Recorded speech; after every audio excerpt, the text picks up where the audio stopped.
अब फिर देखो मैंने क्या किया, दोबारा से 4 दे दिया, एक और बन गई, 6 दे दिया और बन गई, 8 दे दिया और बन गई, 10 दे दिया और बन गई। ये है ना, तो यहाँ पर दिया था मैंने, ये हो गया था 6 8। समझ गए मेरी बात को? अच्छा, अगर मुझे गैप ज़्यादा कम करना है तो मैं इसमें वो भी तो कर सकता हूँ। अब जैसे अगले वाले में मेरे को 0.6 का गैप नहीं रखना, अगले वाले में मेरे को गैप ज़्यादा रखना है, तो मैं उसी हिसाब से इसकी वैल्यू बढ़ा के दे दूंगा ना। फिर मैं यहाँ पे 10 की जगह 10.2 लिखूंगा, अगर मुझे 0.8 का गैप चाहिए तो मैं 10.2 करूँगा ना। समझ गए मेरी बात को? तो यहाँ जो हम दूरी दे रहे थे इसके बीच में, वो थी इसके सेंटर से सेंटर की दूरी, ये यहाँ से लेके यहाँ तक की ये दूरी है ना। ये मैंने 2 दिया तभी तो इसके बीच में 0.6 का गैप रहा। ठीक है, तो अगर आप चाहो तो मल्टीपल कॉपी भी बना सकते हैं, बीच का गैप ऐड करके दे सकते हैं। जोड़ के रखना है तो सेम वैल्यू कर दो, और गैप देना तो वैल्यू ऐड करके दे दो। इससे अगला कमांड मैं आपको बताऊंगा रोटेट का। रोटेट मैंने क्या किया, यहाँ पर एक रेक्टेंगल बनाया, इस रेक्टेंगल को मैं घुमाना चाहता हूँ किसी एंगल पे, हमने कमांड दिया रोटेट। एक तो आपको पता है रेक्टेंगल बनाते समय भी ऑप्शन रोटेशन का आता था ना, सब भी एंगल दे सकते थे। पर ये अब बात वो हो रही कि हम एक ड्राइंग बना चुके हैं और उसके बाद हम उसमें चेंजेस कर रहे हैं, तो आपसे बोला कि इसको घुमा दो 33 के एंगल पे, कमांड है रोटेट। तो हमने इरेज मूव कॉपी, और अब मैं रोटेट करवाने जा रहा हूँ। देखो शुरू की सारी जानकारी सेम है। क्या बोला, सिलेक्ट ऑब्जेक्ट हमेशा पूछता है, फिर इसने पूछा बेस पॉइंट हमेशा पूछता है, मूव कॉपी में भी पूछा था ना। अब आप देखो इसने पूछा आपसे रोटेशन एंगल। अब ये देखो जिस पॉइंट को आपने बेस पॉइंट माना इसको उसने फिक्स माना, जैसे घड़ी के अंदर में कांटा घूमता ना, ये देखो फिक्स मान लिया। अब वो पूछ रहा है रोटेशन एंगल, दो इसका क्या देना है। मैंने यहाँ से 33 टाइप करके एंटर कर दिया, मेरे को 33 डिग्री का एंगल चाहिए, आपने एंटर करा, बन गया, हो गया सिंपल। मैं इसे वापस अनडू कर रहा हूँ, मैंने फिर से यहाँ पे कमांड दिया रोटेट का। अब की बार मैं बोल रहा हूँ कि मुझे दोनों चाहिए, जीरो वाला भी चाहिए और एंगल वाला भी चाहिए। तो मैं क्या यहाँ पे कॉपी ऑप्शन दिखाई दे रहा है, कॉपी में जाके क्लिक कर दिया, इसका मतलब मुझे दोनों चाहिए। तो मैंने अब की बार जो यहाँ पे एंगल दिया तो वो भी रहा और ये भी रहा, तो कॉपी ऑप्शन में आपको दोनों चीजें मिलेंगी। तीसरा, अब की बार हमारे पास देने के लिए कोई एंगल नहीं है, कोई एंगल नहीं है। आपसे वो मान लो ये बोला गया कि ये जो हमने बनाया ना, ये वाला पॉइंट देखो रेड और ये वाला पॉइंट देखो रेड, इन दोनों पॉइंट को अगर मैं लाइन से मिलाऊं तो इनके बीच में एंगल बनेगा, कुछ ना कुछ होगा ना, कुछ ना कुछ एंगल। आपसे ये बोला गया कि इसका एंगल वो देना जो इस दोनों के बीच का है। ठीक है, तो जब हमारे पास एंगल देने के लिए कोई वैल्यू ना हो तो हमने कमांड दिया रोटेट का, सिलेक्ट ऑब्जेक्ट करा आपने, एंटर करा, बेस पॉइंट पूछा, ले लिया, यहाँ तक तो ठीक था। अब हम ले रहे हैं रेफरेंस। रेफरेंस ऑप्शन का यूज़ हम तब करते हैं जब हमारे पास देने के लिए एंगल होता ही नहीं है ही नहीं एंगल। रेफरेंस दिया, इसने कहा रेफरेंस एंगल बताओ। जब भी आपसे रेफरेंस एंगल पूछेगा तो आपने 2 पॉइंट लेने हैं, 1 और 2 बेस वाले। और जब ये आपसे कह रहे न्यू एंगल बताओ तो आपने क्या करना है, पॉइंट पे जाके क्लिक करना है। ये देखो, आपसे जब इसने कहा फर्स्ट पॉइंट तो पहला पॉइंट मैंने ये लिया, इसने जब आपसे कहा नेक्स्ट पॉइंट तो आपने ये पॉइंट ये लिया। इसने क्या किया, ऑटोमेटिकली इन दोनों पॉइंट्स के बीच के एंगल को कैलकुलेट करा और वही वहाँ पे अप्लाई कर दिया। आगे बात समझ। तो रेफरेंस ऑप्शन का यूज़ हम वहाँ करते हैं जहाँ हमारे पास देने के लिए कोई एंगल नहीं होता मगर कोई ऑब्जेक्ट होती है, रेफरेंस ऑब्जेक्ट। ठीक है, ओके, नोट कर लो। 60 का था तो ये 60 के ऊपर रोटेट, हाँ लाइन लगा लेता, लेकिन मैंने लाइन लगाता तो ऐसी लाइन ही तो लगती है ना, वो ऐसे, मतलब ये समझ लो कि देखो ये लाइन इसके पैरेलल दिखाई दे रही है ना, इसका मतलब तो वही लाइन ले ली जिसको दिया। ठीक, ये ऑप्शन था रेफरेंस का। जो आपने लाइन नहीं थी सर, वो यहाँ पर बेस पॉइंट पे थी, इसका बेस पॉइंट था वो लाइन थी। हाँ, बेस पॉइंट तो यही वाला था, तो जिसे हम फिक्स रखना चाहते हैं। इससे अगला कमांड मैं आपको बताने वाला हूँ स्केल का।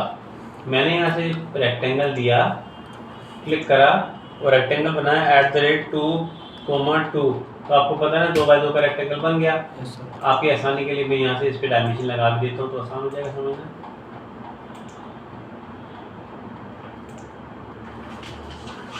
ये 2x2 के साइज का है। मैं इसको जूम इन करके देखूँ या जूम आउट करके देखूँ, साइज 2 का तो 2 ही रहेगा ना, साइज तो नहीं फर्क पड़ेगा। अगर हम हवाई जहाज को ऊपर आसमान में देखते हैं तो इसका ये मतलब थोड़ी कि उसका साइज छोटा है, ये तो हम उसको दूर से देख रहे हैं या नज़दीक से देखने में बड़ा दिखता है। ठीक ऐसे ही जब आप जूम इन या जूम आउट करते हो तो ऑब्जेक्ट के एक्चुअल साइज पे कोई फर्क नहीं पड़ता। इट इज जस्ट दैट कि हम उस ऑब्जेक्ट को नज़दीक से या दूर से देख रहे हैं, है ना। तो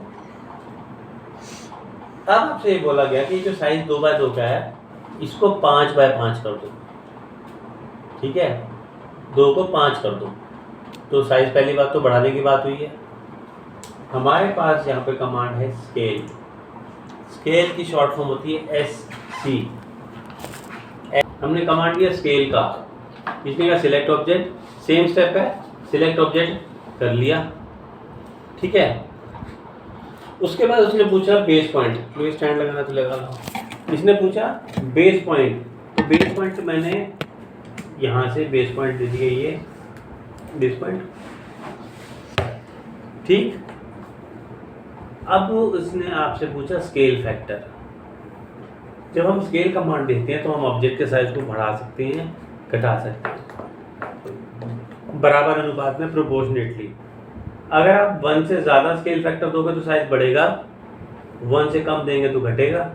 मेरे पास फिलहाल साइज इसका 2 का है और मुझे करना है 5, तो मुझे स्केल फैक्टर कितना देना पड़ेगा? 2.5। कैसे निकाला सर? उसका आधा ही तो देंगे, वो 2 का तो है। हाँ, निकाला कैसे आपने? अभी ऐसे याद है, ऐसे निकाल लिया। अगर 4 का करना होता तो कितना देते स्केल फैक्टर? 4 का करना है तो 2 का ही देंगे। कैसे निकाल रहे हो? कोई तो क्राइटेरिया होगा।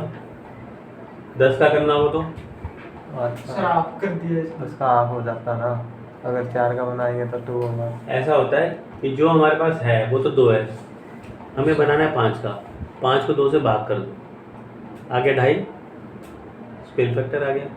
अगर मैं आपको बोल रहा हूँ साइज मुझे 10 का चाहिए तो 10 को 2 से भाग कर दो, 5 आ गया, है ना। और इसी तरीके से अगर मैं इसको कम साइज करना चाहूँ, इसका साइज मान लो कि मैं 1 करना चाहूँ, तो क्या होगा स्केल फैक्टर? 0.5। ठीक है, तो स्केल फैक्टर आपको निकालना आना चाहिए। हमें करना क्या है, जो हमारे पास है और जो हमें चाहिए उसको आप इससे भाग कर दो, निकल आएगा। फिलहाल मेरी एक रिक्वायरमेंट थी यहाँ पे इसको 4 करने का, तो मैं स्केल फैक्टर 2 का दे दूँ, 2 देते ही 4/4 का हो गया। ठीक, ये तो 4/4 का हो गया, पर मेरा ओरिजिनल तो चला गया, मुझे वो भी रखना था, तो मैंने दोबारा स्केल फैक्टर कमांड स्केल दिया, ये सिलेक्ट करा। अब की बारी मैंने इसका स्केल फैक्टर दे कॉपी ऑप्शन ले लिया, इसमें कॉपी इसमें भी है, 0.5 दे दिया, देखा आपने। तो कॉपी में ये भी रहा और वो भी रहा, 0.5 करने पे आधा दे दिया इसने। लेकिन इसमें जो भी हम करेंगे ना वो बराबर अनुपात में प्रोपोर्शनेटली होगा। ऐसा नहीं हो सकता कि आप बोलोगे कि मैं x को बढ़ाना चाहता हूँ y नहीं बढ़े, या y को बढ़ाना चाहते हैं x ना बढ़े। x और y दोनों प्रोपोर्शनेटली बराबर अनुपात में बढ़ेंगे। नोट कर लो स्केल। इसके यूज से हम ऑब्जेक्ट के साइज को प्रोपोर्शनेटली या बराबर अनुपात में दिए गए स्केल फैक्टर के अनुसार बढ़ा या घटा सकते हैं। दिए गए स्केल फैक्टर के अनुसार बढ़ा या घटा सकते हैं। इसके यूज से हम सिलेक्टेड ऑब्जेक्ट के साइज को बराबर अनुपात में दिए गए स्केल फैक्टर के अनुसार बढ़ा या घटा सकते हैं।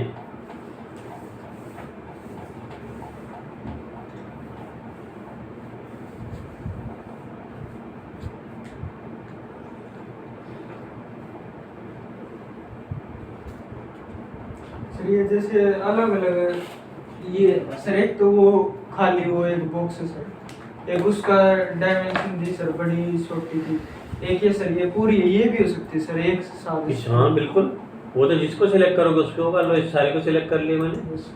लो इसका बेस पॉइंट मैंने बीचों बीच ले लिया, देखो अब ये पूरा छोटा हो रहा है, ये देखो, ठीक है, मगर बराबर अनुपात में होगा।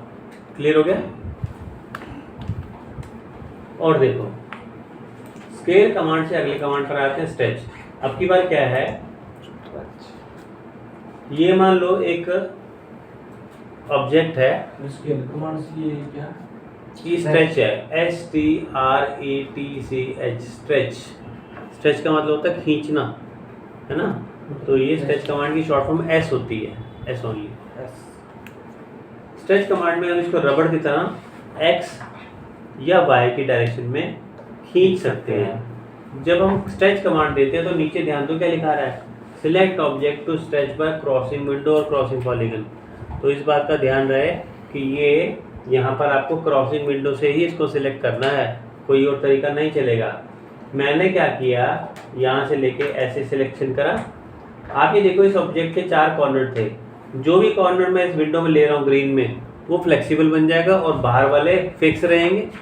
अगर मैंने इसमें इस वाले कॉर्नर को ले लिया एक, तो अब आप देखो क्या हो रहा है, ये जो कॉर्नर मैंने इसके अंदर लिया था ये फ्लेक्सिबल हो गया ना, ये देखो रबर की तरह खींच रहे हैं। अगर मैंने स्ट्रेच कमांड लेके ये दोनों को कवर कर लिया होता तो दोनों स्ट्रेचेबल पॉइंट बन गए, ये देखो, ठीक है। कभी भी हम ऐसा नहीं करते कि स्ट्रेच कमांड देने के बाद चारों को सिलेक्ट कर लें, फिर तो ये मूव कमांड कॉपी ले सकते, कॉपी कोई नहीं, इसमें कॉपी वाली ऑप्शन नहीं है, क्योंकि इसका पर्पस दूसरा है। देखो हमारे पास यहाँ 2 कंडीशन है।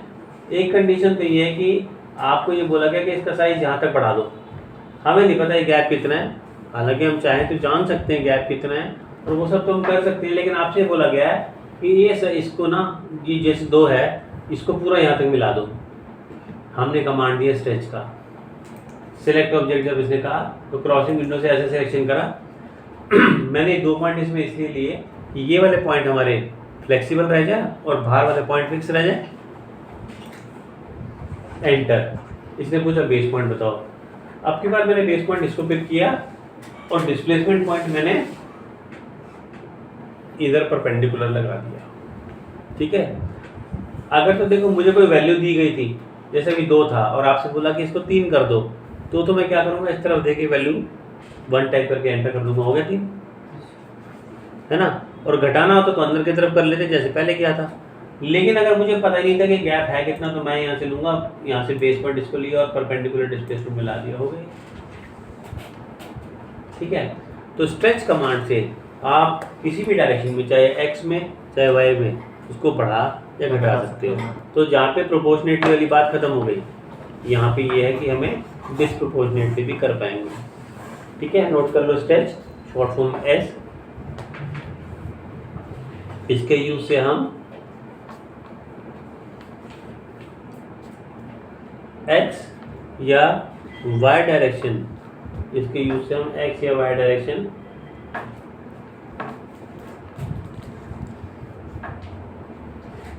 एक्स या वाई डायरेक्शन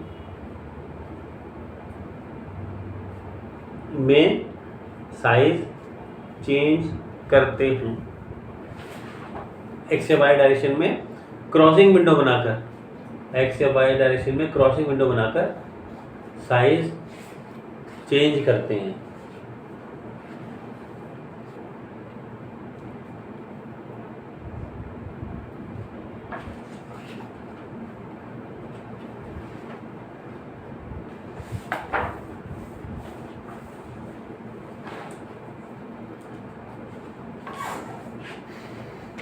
ठीक है, ये कमांड था स्ट्रेच।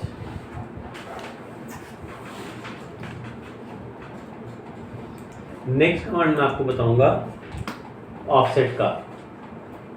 ऑफसेट, तो मान लो हमारे पास ऐसे लाइन है, अगर मैं आपसे बोलूँ कि मुझे एक और लाइन चाहिए सेम इसी इतनी लंबाई की, मगर कुछ गैप के बाद, कुछ दूरी के बाद, तो हम वो मुश्किल तरीके से बना तो लेते थे, मगर मुश्किल तरीका होता था यहाँ से एक्सटेंशन दे के यहाँ पे आओ, फिर यहाँ से उस लाइन की लंबाई भर दो उतनी सेम, फिर बना दो। हमारे पास एक कमांड दिया गया जिसका नाम है ऑफसेट। ये रहा ऑफसेट। ऑफसेट कमांड की शॉर्ट फॉर्म होती है ओ, ओनली ओ। तो जब हमने कमांड दिया ऑफसेट का,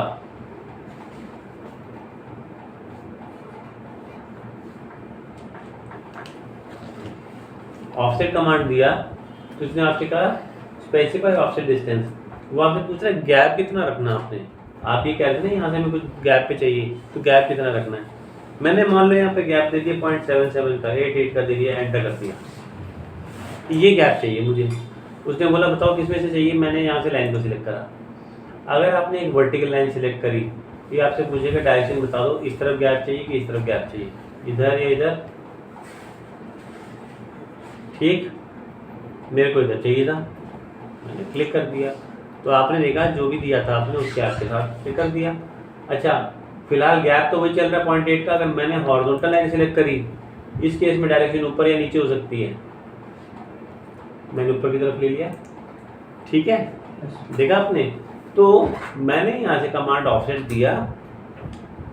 जब भी कभी मुझे वैल्यू बदलनी हो, मान लो मैंने अभी 88 की जगह वैल्यू करनी थी 66 की, 66 की, ठीक है, सॉरी 0.66 की, तो मेरे को फिर से मैंने दोबारा कमांड दिया।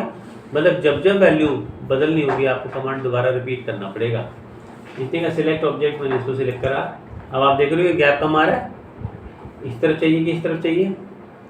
अगर आपको ये लगता है कि मेरे को सेम गैप के साथ कई चाहिए थी लाइन, एक नहीं चाहिए थी, कई चाहिए थी, तो अब क्या करेंगे, यहाँ से ऑप्शन सेलेक्ट कर लेंगे मल्टीपल का। मल्टीपल पर क्लिक करने के बाद आपने क्या करना है, यहाँ क्लिक करते जाना है।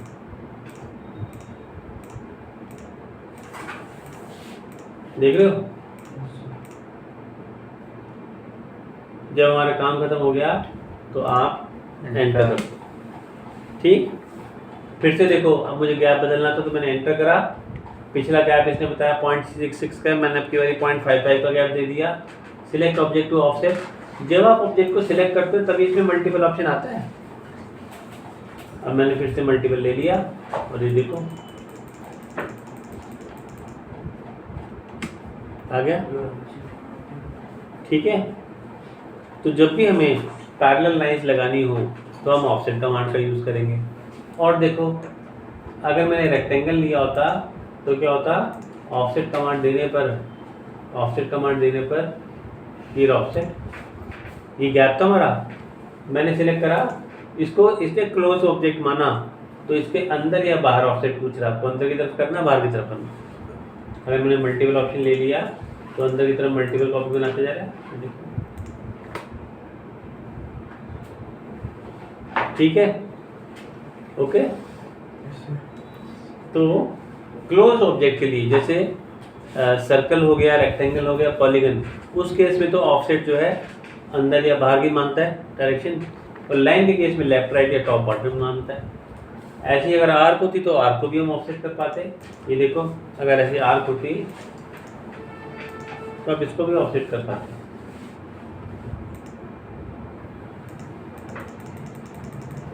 देख रहे हैं, इस तरीके। ये कमांड था आपका ऑफसेट का। ऑफसेट से अगला कमांड आपको ट्रिम का बताऊंगा। ट्रिम वैसे आप यूज भी कर रहे हो, पर अब हम प्रॉपर समझते हैं इसको। मान लो हमारे पास एक लाइन है, एक ऑब्जेक्ट है। अगर मुझे इसको काट के इसके दो हिस्से करने हैं तो मैंने क्या किया, ब्लेड एक लगा दिया। यहाँ पे दो हिस्से हो सकते हैं, लेफ्ट और राइट। अगर मैं दो ब्लेड लगा दूँ तो तीन हिस्से हो सकते हैं, राइट, लेफ्ट और मिडल। अगर मैं तीन ब्लेड लगा दूँ, चार, मतलब मैं जितने मैं ब्लेड लगाऊंगा उतने ज़्यादा इसके हिस्से हो सकते हैं ना, ठीक बात है।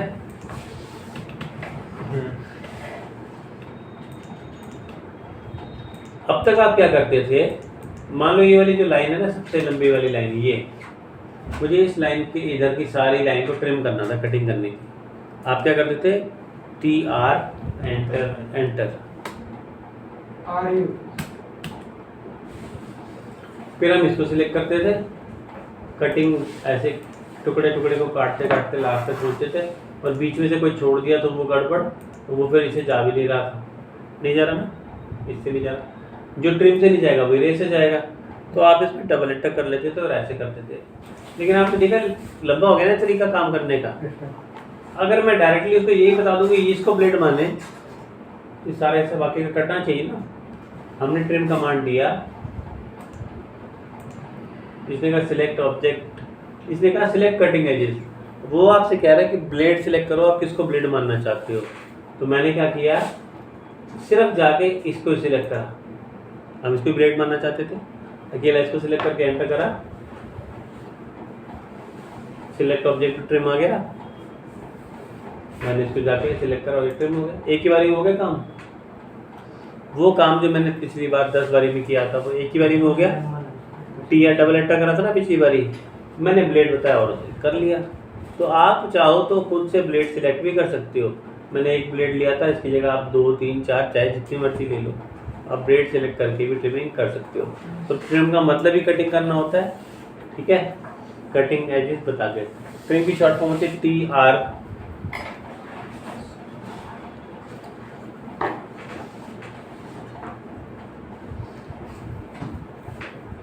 ट्रिम कमांड सर आर्क की क्या थी सर? क्या आर्क की? कमांड आर्क की ए। ट्रिम कमांड से उल्टा होता है एक्सटेंड।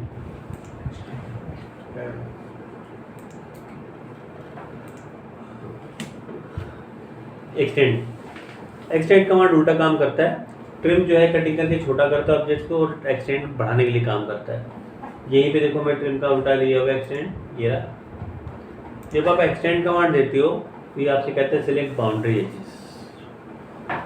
बाउंड्री एजेस, ठीक है।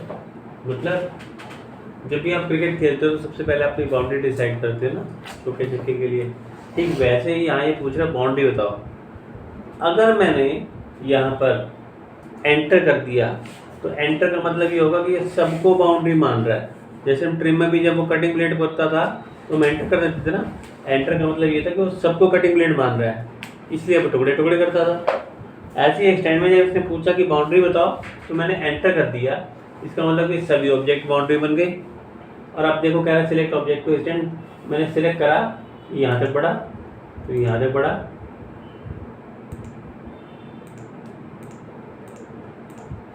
देखा हमने। जबकि ये एक ही बारी में यहाँ तक सीधा बढ़ सकता था ना, क्योंकि आपने बाउंड्री तो बताई नहीं, डबल एंटर कर दिया और वो सबको लेकर मानता चला।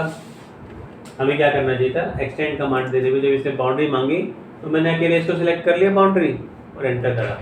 आपकी बार अगले को सिलेक्ट करने में सीधा ये तक पड़ाएगा। अच्छा मैं इस तरफ क्लिक करूँगा तो मना कर देगा, तो इस तरफ में तो कोई बाउंड्री है ही नहीं ना, इस तरफ तो दिखाएगा नहीं, ठीक है। ओके, तो ये कमांड है एक्सटेंड, जिसमें हम बढ़ा सकते हैं लाइन ही नहीं, आर्क को भी हम एक्सटेंड कमांड से बढ़ा सकते हैं, ठीक है। एक्सटेंड तो सर्कल तो बढ़ेगा नहीं, लाइन और आर्क को बढ़ा सकते हैं, ठीक है। तो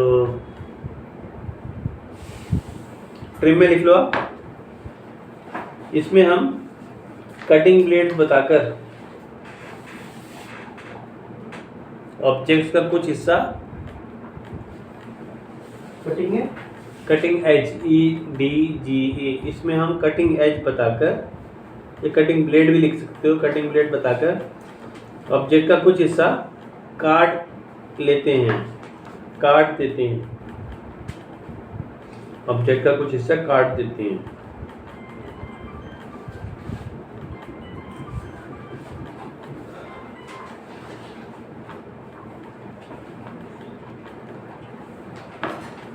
ठीक है। और उल्टा दूसरा एक्सटेंड लिख लो,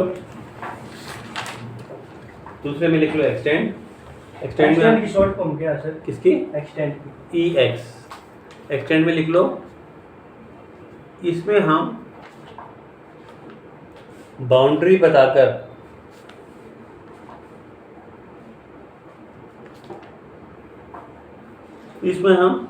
बताकर सिलेक्टेड ऑब्जेक्ट को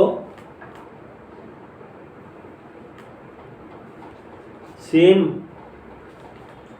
डायरेक्शन में बढ़ा सकते हैं। सिलेक्टेड ऑब्जेक्ट को सेम डायरेक्शन में बढ़ा सकते हैं।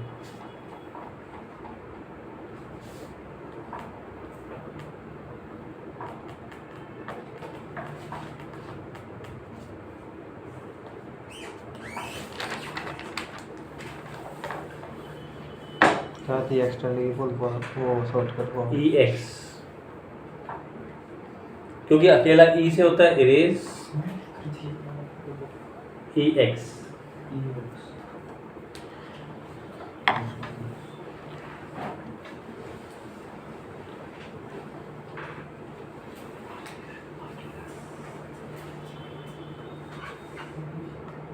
अगला कमांड मैं आपको इसमें बताऊंगा एक्सप्लोड का। एक्सप्लोड सपोज, अच्छा और देखो किसी किसी जगह पे तो T R double enter better रहता है और किसी किसी जगह पे टी ट्रिम दे के हम सिलेक्ट करके कटिंग ऐसे रहते हैं। अब जैसे इस वाले केस में देखो कि मुझे यहाँ की कटिंग करनी थी, मैंने टी आर 2 बार एंटर करा और देखो ये मैंने बनाई क्रॉसिंग विंडो जो भी आपको सिखाई है, एक ही बार में सब साफ हो गया। ये देखो ठीक है। मैं आपको एक्सप्लोड कमांड बता रहा था, तो मैंने क्या किया, पहले तो एक रेक्टेंगल बनाया जिसका साइज मैंने दे दिया 5x5 का।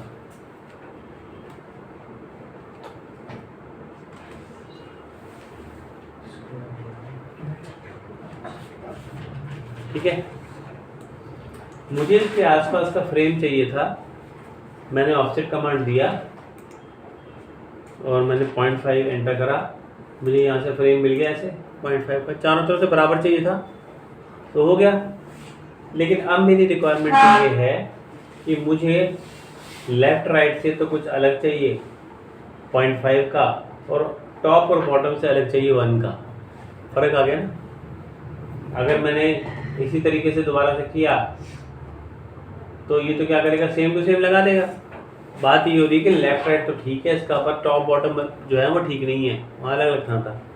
तो क्या है, फिलहाल तो देखो ये इसके ऊपर लिखा पॉलीलाइन आ रहा है और इसके ऊपर भी पॉलीलाइन लिखा हुआ आ रहा है।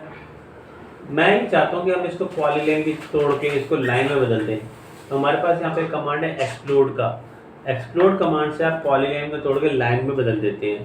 मैंने यहाँ से क्लिक करा, इस अंदर वाले को सिलेक्ट करा और एंटर करा। एंटर करते ही आपने देखा ये अलग अलग हो गया और इसके ऊपर लाइन लिखा हुआ आ रहा है ना। इससे कंफर्म हो गया कि एक्सप्लोड हो चुका है। अब जब हमने ऑफसेट कमांड दिया, मैंने 0.5 लेफ्ट और राइट से तो 0.5 ले लिया और फिर मैंने दोबारा एंटर करा क्योंकि आपकी गैप चेंज करना था। मैंने 1 लिया ऊपर और नीचे से, यहाँ से और यहाँ से 1 ले लिया। अब जो एक्स्ट्रा बचा था कॉर्नर ये तो हटाना पड़ेगा ना। टी आर डबल एंटर यहाँ पे काम आएगा, टी आर एंटर एंटर।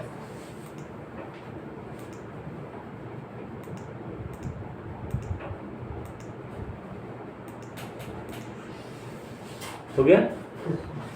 तो आपने देखा मुझे जब जरूरत थी मैंने इसको पॉलीलाइन की तरह इस्तेमाल किया, जब मेरी जरूरत खत्म हो गई तो मैंने इसको ये कर दिया। अब मान लो मुझे आगे इससे दोबारा जो ऑफसेट करना है वो भी सेम वाला करना है चारों तरफ से, तो एक्सप्लोड कमांड का उल्टा कमांड होता है ज्वाइन। पहले बता चुका हूँ आपको, ये रहा ज्वाइन। ज्वाइन कमांड लिया, फिर से इसको सिलेक्ट कर लिया हमने,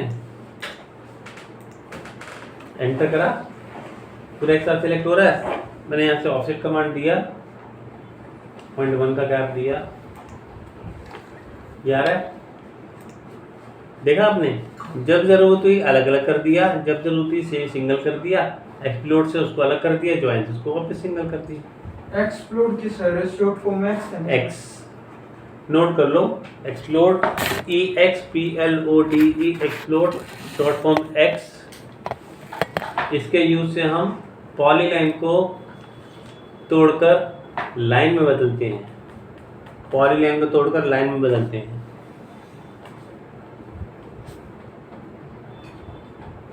पूरी लाइन को तोड़कर लाइन में बदलते हैं। और जॉइन तो आपको पता ही है, जॉइन की शॉर्ट फॉर्म जे होती है। इससे हम लाइन को पॉलीलाइन लाइन को पॉलीलाइन में बदल सकते हैं।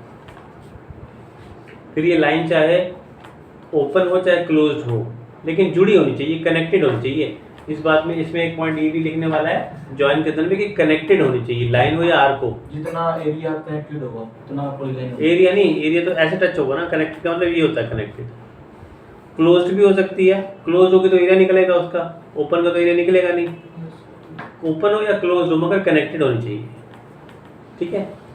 तो अब आपने जैसे नए तरीका सीखा, पिछली बार मैंने आपको एग्जांपल दिखाया था ना ड्राइंग को बना के, कि यही ड्राइंग को मैं अगर मूव से बना रहा हूँ तो टाइम ज़्यादा लग रहा है, और अब मैंने कॉपी कमांड सीख लिया तो जो चीज़ हमारी ड्राइंग में रिपीट हो रही है कॉपी कमांड से डायरेक्ट उसको बना दो, ठीक है। तो ये सब मॉडिफाई के कमांड्स हैं जिनसे आप अपनी ड्राइंग को और भी ज़्यादा फास्ट और आसान तरीके से बना सकते हैं। इसकी प्रैक्टिस करके देखो आप, नेक्स्ट क्लास में मैं फिर आपको कुछ और नया टॉपिक कराऊंगा, ठीक है। देख लो इसकी प्रैक्टिस।